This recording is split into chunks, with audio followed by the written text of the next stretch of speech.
গ্রামের শেষ প্রান্তে ছোট্ট একটি কুঁড়ে ঘরে বাস করে রফিকের পরিবার। স্ত্রী সালমা, ছেলে জামিল আর মেয়ে রুনা।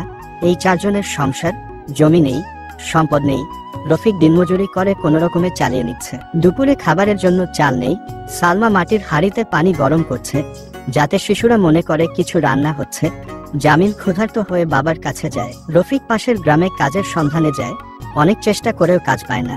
হতাশ হয়ে সে বাজারের এক কোণে বসে পড়ে। জামিল বড় হয়ে শিক্ষিত হতে চায়। রাতে পুরনো একটা বই পড়ছে, কিন্তু বাতি নেই। কেরোসিনের প্রদীপও ফুরিয়ে গেছে।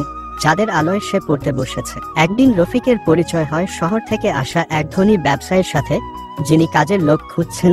রফিক চাকরি পায় এবং শহরে যেতে প্রস্তুতি নেয়। শহরে এসে রফিক কঠোর পরিশ্রম করতে শুরু করে। ধীরে ধীরে সে ভালো বেতনের কাজ পায়। সে টাকা জমিয়ে গ্রামে টাকা পাঠায়। একদিন রফিক গ্রামে ফিরে আসে অনেক টাকা নিয়ে। সে একটি পাকা ঘর তৈরি করে এবং সন্তানদের স্কুলে ভর্তি করায়। জামিল স্কুলে ভর্তি হয়েছে এবং ভালোভাবে পড়াশোনা করছে।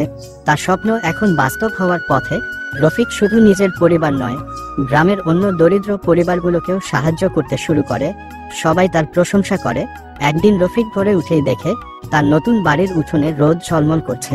তার মনে হয় অন্ধকার দিনগুলো পেছনে ফেলে তারা সত্যিই এক নতুন জীবনে প্রবেশ করেছে। গল্পটি ভালো লাগলেই অবশ্যই চ্যানেলটি সাবস্ক্রাইব ও লাইক করো।